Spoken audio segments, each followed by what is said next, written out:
Hello everybody, this is Mitsuki Podfic. This is a continuation of Small Problems, Chapter 4, Planning Something. Once Hizashi made sure that Izuku was comfortable on the couch, he went to cook dinner, or was it lunch? No, it was around 8 a.m., so breakfast. Damn, he really ought to fix his sleeping schedule, but regardless of what the kid would probably be hungry, especially if what the Surikauchi and Shoto were saying was true. With the possibility kidnapped, then it must be a hot minute since he had something.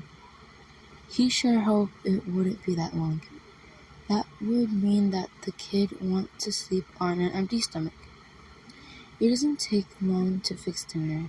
It was just some rice and miso soup after all. A safe option in case the kid had an allergy or was a picky eater, and something that him and Shoto could easily enjoy. But should he make something else, like a little snack that he can enjoy?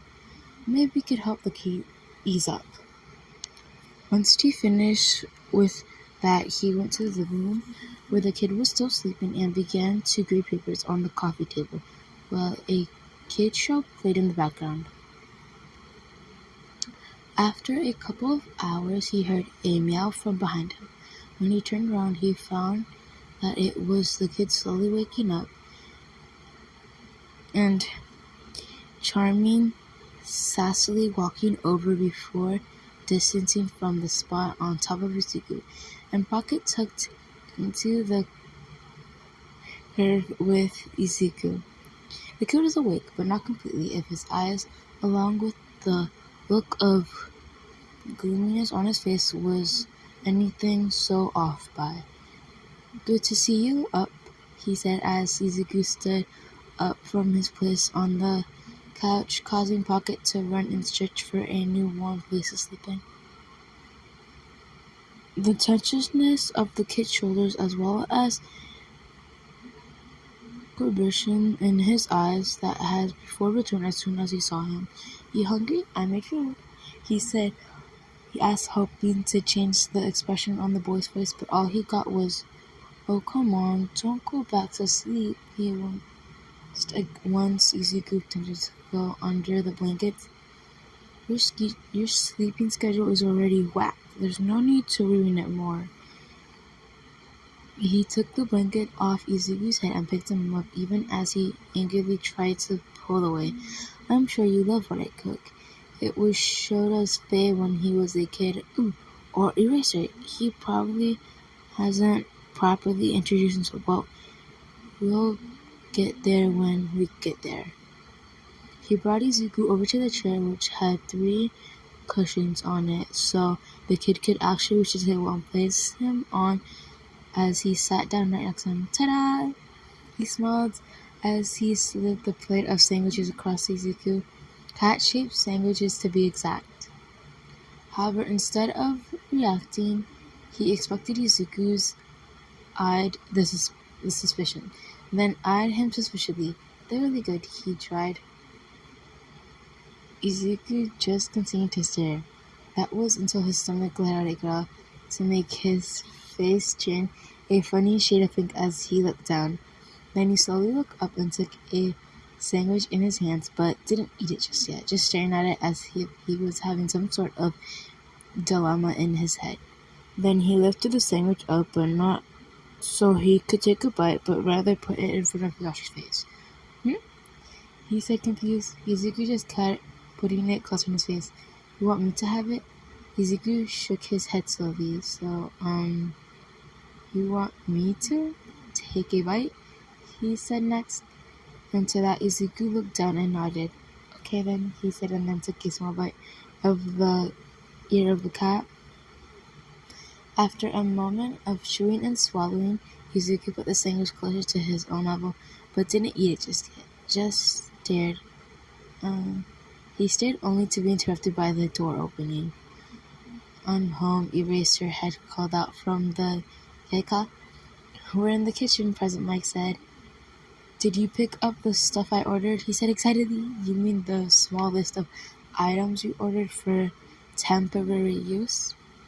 Yes, he said slowly. His tone changed from pure excitement to something closer to nervousness, while the other hero looked at him with disappointment. We're only gonna have the kid for a while, just till we can locate his parents. There's no need for all of that, he said as he outstand outside the kitchen. But who knows how long that's gonna take us? We have the money. Don't you want the little guy to be happy? Eraserhead just glared. I just started organizing it, President Mike said as he stood up. Have some sandwiches with Izuku. Eraser sat down while President Mike perpetually was looking tired to the bone. Are you alright, kid? He asked. Izuku just took a bite of a sandwich and perked up a bit when he finally tasted it. Thump. The noise came from outside the kitchen, followed by an oops from the pro that just left. You need help over there, Hizashi? Nope, I'm alright, just a small accident. He laughed it off. Izuku could hear more noises, but he could exactly make out most of them. If he had to guess, he was moving around boxes. I don't think there's a high chair that would be this hard to push in, or maybe it's just me, he said as he entered Izuku's line of sight with a high chair in hand. High chair? Are you sure that's necessary? Isn't he too old? It's absolutely necessary. You want him to get hurt or what? The cushions he's sitting on aren't already the most stained. I would much rather bleed out, he thought as President Mike picked him up. No. President Mike did his best to place him in the chair, but he was unable to think to Izuku, extending his hand like a starfish. I'm pretty sure he's too old, Eraser said in the back of this mess. President Mike sighed and gave up pretty quick too. Izuku got past to Eraserhead since the cushions he was previously on were dense too unsafe, though he was doing just fine before. He just continued eating his sandwiches though, but not before checking them first, of course. As he did that, he continued to hear crashing from the living room. He thinks he might be hearing glass, probably a couple of things, though they may just be his imagination. After finishing a while later, President Mike called them over to the living room. Once they entered, Izuku immediately noticed the astonishment of boxes, all of different size. I guess that explains some of the noise. Oh, Izuku, I got you a little something, President Mike said excitedly as he reached out to one of the boxes. He walked closer to Izuku with his hand behind his back. The closeness of his face was starting to scare him. Ta-da! The hero said excitedly as he showed Izuku what was behind his back, a plush. More specifically, an All Might plush. Even more specifically, an All Might plush with him in his Silver Age costume. Even more specifically, an All Might plush in his Silver Age costume, also, along with a kit. You like it? He asked. A smile on his face as he put the thing into his arms. He paused for a minute just staring at it. The longer he looked at it, the more he realized it kind of looks like he punched the middle of the plush, which followed the words, I am here. It worked. Both pros' eyes were on him as he stared at the plush, but the only eye he noticed were of the All Might as it started back at him almost in disappointment. The rest of the day went by pretty normally, or as normal as it could get.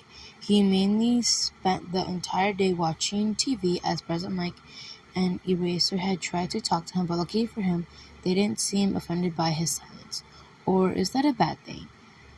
Typically, the foster home that showed him hospitality father almost got ripped of him the quickest, so So, in this case, is it a bad thing? Izuku really needed to stop wasting his time. He needed to think of a way out and quit. Come on, Izuku. How did you get kicked out all of the other times? He attempted to look through all of his memories, most leading him to the same place. Too much work, fights with other kids, emotional. He really couldn't pick fights with other kids at the moment. Not like he really did. But too much work and emotions, he could work with that. Being annoying would probably get him kicked out the fastest. The only problem is they might resort to violence before they resort to kick him out. But I guess a couple of bruises aren't so bad if that means he can leave. Okay, it's settled. Plan annoying is in action. Plan annoying is a burst. It seems like they never get mad or angry what he does. How could that be? Crying, hitting, screaming, none of it works. There has to be something that will set them up. He just wants to figure it out. Everyone has a breaking point. Even the nicest homes break eventually. Shoto knew kids were hard, but this kid seemed to be another level. After they set up all the stuff that Hazashi bought, the kid had nothing but scream. It started to give him a migraine, because unlike his husband, he couldn't just click a button to meet the noise. The kid is scared. He is in a new environment with new people. Well, he's probably barely understands, as he should be fault, but damn, that kid can't scream, and they can't even stop it. Now, playing with him or watching cartoons, the only thing stopping him is his crouching fist, and when it caused him doing struggling, he really would cut out of this. The only thing he can truly provide is protection, but even then, it is not like the kid is aware, so it calms him down. You want to read, little listener? He heard Hizashi ask the kid, who he just noticed is near those bookshelves with the novel at hand. I thought that one is a bit advanced for you. At the kid's eyes nod as if he's talking great offense to that true statement. Then the kid started to move from Hizashi to the book, repeatedly, and as time went on, the kid got more and more tense. When the kid slowly opened the book and ripped out a page, Shoto wasn't sure how to react. The book wasn't that important. It was a gift from memory he never got around to read, and probably never will. He was the closest ever, so he just took the book away from the kid. The kid went to grab another book, but before he could, Shoto grabbed his arms, and at the kid flinched, which made him let him go. Izuku, deep breath. Look, kid, we don't want just to destroy other people's property, okay? The kid just reached for another one, which he just blocked instead of grabbing his arm. This kid, he raised his arms to massage his temples, only to notice that the motions he raised his hands. The kid flinched back, putting his arms in front of his face, as if he is protecting himself. After a moment of nothing, the kid slowly opened his eyes and looked at him in a mix of what he should only describe as fear and confusion, as if he was asking why he wasn't hit. Shoto sighed. He had no idea how he was supposed to deal with that a bit of information, but luckily for him, Mizashi took over. Just hit me. Why won't you just hit me already? Just get it over with so that we could get on with our lives. But no, they want to play a hero for as long as they can. Izuku can't take it anymore. It feels like he was walking on an eggshells. At last, that means home was honest. These type of homes are the worst. Their rules are always complicated. He can never figure them out. Izuku, I get that you're scared, but that doesn't mean you can just go around being mean to everybody. Mike said, new to him, crouching down. How about we do something a bit more productive? You might be bored. You want to color? Now he has to think of another plan. Well, goodbye, and hope to see you again.